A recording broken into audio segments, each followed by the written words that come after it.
Hello my dear students. आज हम पढ़ने जा रहे हैं ऐसी डिफ़िकल्टीज़ के बारे में, चैलेंजेस के बारे में जो इंटरनेशनल बिजनेस की टाइम इंपोर्टर एक्सपोर्टर को फेस करनी पड़ती है या फिर इन्वेस्टर्स को। इंटरनेशनल बिजनेस के एक बहुत ब्रॉड टर्म है जो नेशनल बाउंड्री से उसको क्रॉस करके हम इंटरनेशनल लेवल पर लोगों से इंटरकनेक्टेड हो रहे हैं, बिजनेस कर रहे हैं। तो ऑब्वियसली बहुत ज़्यादा डिफ़िकल्टीज़ होंगी, चैलेंजेस होंगे। तो वो कौन कौन से हैं? First one is cultural differences. Cultural difference सबसे बड़ा मेन इशू है जो इंटरनेशनल बिजनेस में रुकावट है। हर कंट्री की डिफरेंट कल्चर है। सबसे पहले हम पढ़ेंगे कल्चर होता क्या है। Culture is an umbrella term which encompasses the social behaviour and norms found in human societies as well as the knowledge, belief, arts, laws, customs, habits of individual in this group. Her country की culture क्या different है। Culture एक umbrella word term है। Umbrella इसकी एक umbrella है, उसके नीचे जो लोग आ गए वो सेम ग्रुप के हो गए और उन ग्रुप्स की क्या दूसरे ग्रुप से उनकी हैबिट्स, उनकी विश्वास, उनके जो कानून बने हुए हैं, उनको रीति रिवाज, उनकी आदतें वो क्या हैं, डिफरेंट हैं। तो कल्चर क्या है, एक ब्रॉड टर्म है और हर कंट्री की कल्चर क्या है, डिफरेंट है। जैसे कि इसका एक एग्जांपल लेते हैं। हमारी कंट्री में, इंडिया में किसी को वॉच गिफ्ट करना अच्छा माना जाता है, लेकिन कुछ ऐसे देश हैं यहाँ पर वॉच गिफ्ट करना अच्छा नहीं माना जाता, शुभ नहीं माना जाता।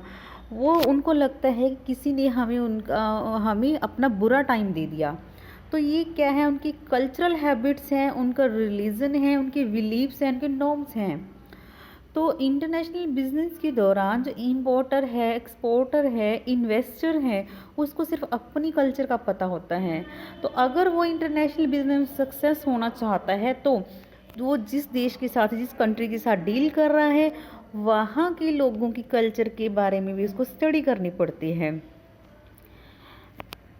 Cultural difference in different country result in diversity in human behavior across the world. Second जो इशू है वो है difference in accounting standard and practices.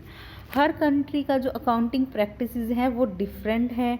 जो हम अकाउंटिंग एंट्रीज हैं उनको रिकॉर्ड करने का, क्लासीफाई करने का, ऑडिटिंग का, सबका मेथड डिफरेंट है। हम अकाउंट किस वे में मेंटेन करते हैं, दूसरी कंट्रीज़ वाले किस वे में अकाउंट मेंटेन करते हैं, वो होमोजीनियस सिस्टम नहीं है, एक हेट्रोजीनियस सिस्टम है।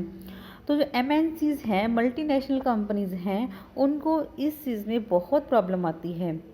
जैसे कि हम जो अकाउंटिंग स्टैंडर्ड फॉलो करते हैं वो institute of chartered accountant develop करता है।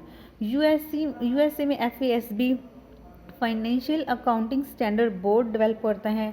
फ्रांस और जर्मनी में कोई भी प्रोफेशनल अकाउंटेंट नहीं है जो इन अकाउंटिंग स्टैंडर्ड्स को डेवलप करेगा। वहाँ लॉ और कोर्ट अकाउंटिंग प्रैक्टिसेस को, जो स्टैंडर्ड को फिक्स करता है। अब देखिए, सबका अकाउंट मेंटेन करने का मेथड भी अलग है। यूएसए में जो बैलेंस शीट है वो लॉ ऑफ लिक्विडिटी के अकॉर्डिंग प्रिपेयर की जाती है। ऐसी एसेट जो जल्दी ही कैश में कन्वर्ट हो जाएंगी उनके अकॉर्डिंग बनाई जाती है। लेकिन जो यूरोपियन नेशंस हैं वहाँ पर बैलेंस शीट को लॉ ऑफ परमानेंस के अकॉर्डिंग प्रिपेयर किया जाता है। तो कहने का मतलब है हर कंट्री का accounting standards, accounting practices difference हैं। MNCs को जो कंसोलिडेटेड फाइनेंशियल स्टेटमेंट बनाने के टाइम बहुत ज़्यादा डिफ़िकल्टीज़ को फेस करना पड़ता है, जैसे करेंसी ट्रांसलेशन का, और सबकी पॉलिसीज़ अलग हैं। अकाउंटिंग, हर कंट्री की अकाउंटिंग प्रैक्टिसेस डिफरेंट हैं। कंसोलिडेटेड फाइनेंशियल स्टेटमेंट सभी कंट्रीज़ की जहाँ पर वो बिज़नेस कर रही है उनकी एक फाइनेंशियल स्टेटमेंट बनाने में बहुत ज़्यादा डिफ़िकल्टी को फेस करना पड़ता है। Third is language barrier. Language barrier सबसे बड़ा इशू है इंटरनेशनल बिजनेस में। हर कंट्री की लैंग्वेज डिफरेंट है। कई कंट्रीज़ ऐसी हैं जहाँ पर सेम लैंग्वेज बोली जाती है लेकिन उनके प्रोनाउंसिएशन का वे अलग है, और कई लैंग्वेज ऐसी हैं जिसमें एक ही वर्ड्स की कई सारी मीनिंग है। या फिर उस वर्ड का जो मीनिंग है वो किसी और कंट्री में कोई और मीनिंग है। तो लैंग्वेज बैरियर क्या बहुत बड़ी बैरियर है, सबसे बड़ा मेन इशू है इंटरनेशनल बिजनेस में। Due to difference in language, it becomes very difficult to communicate with executives, dealers and customer of the other nation. जिस कंट्री की लैंग्वेज हम जानते ही नहीं हैं, उस कंट्री के कस्टमर्स के साथ या फिर सेलर्स के साथ जो इंटरनेशनल बिजनेस के पार्टिसिपेंट्स हैं उनके साथ डील करने में बहुत ज़्यादा डिफ़िकल्टीज़ को फेस करना पड़ता है। नेक्स्ट है more risk involve. Obviously international business हमारी लोकल कंट्रीज़ की बॉर्डर जो क्रॉस है उनको पार कर गया है, तो रिस्क तो ऑब्वियसली बहुत ज़्यादा होगा, बहुत ज़्यादा हाई लेवल पर रिस्क होता है। सबसे पहले तो हम पढ़ ही चुके हैं कल्चर डाइवर्सिटीज़, पॉलिटिकल इंस्टेबिलिटी है, गवर्नमेंट पॉलिसीज चेंज होती रहती हैं, long geographical distance, bureaucratic hurdles हैं, किसी कंट्री में डेमोक्रेटिक है, किसी कंट्री में ब्यूरोक्रेटिक है जो वहाँ पे गवर्नमेंट के रूल्स हैं, negative public attitude in host nation, जो होस्ट नेशन है वहाँ के लोगों का जो एटीट्यूड नेगेटिव एटीट्यूड होता है एमएनसी कंपनीज की towards, credit risk due to uncertainty of credit worthiness of importers.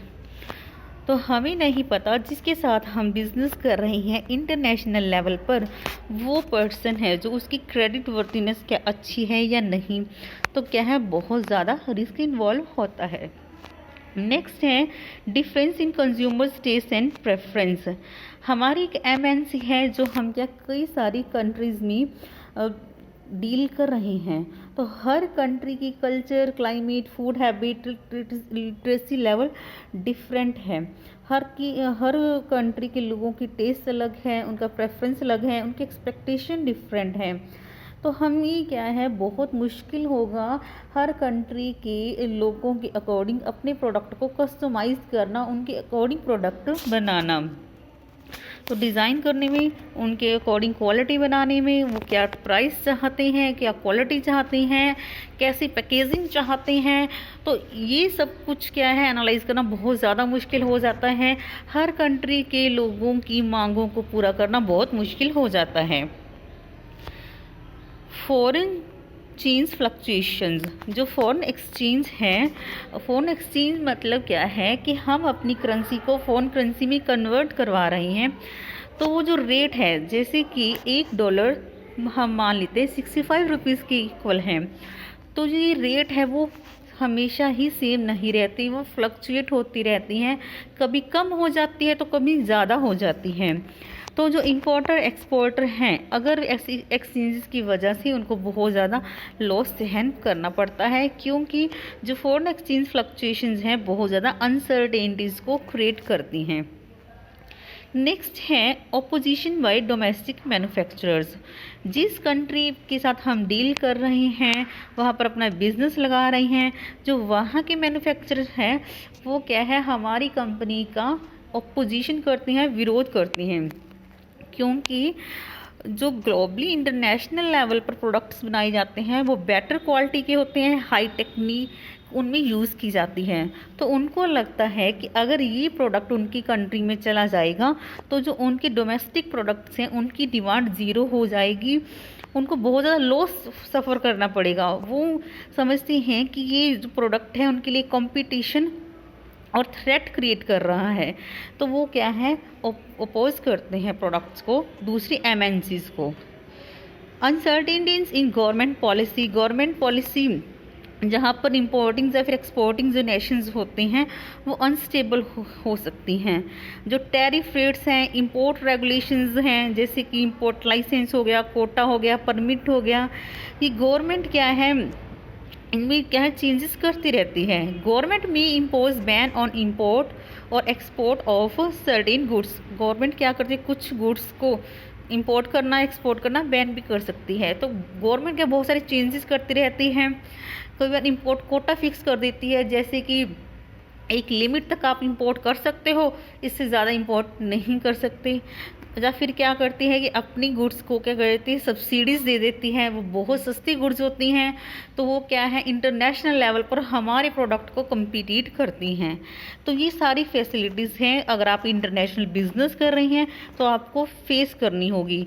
लेकिन अगर आप इंटरनेशनल बिजनेस पर सक्सेस होना चाहते हैं तो इन सभी डिफ़िकल्टीज़ को ओवरकम करते हुए, इन सब को एनालाइज करते हुए आपको आगे बढ़ना होगा। आई होप आपको समझ आया होगा। Thank you.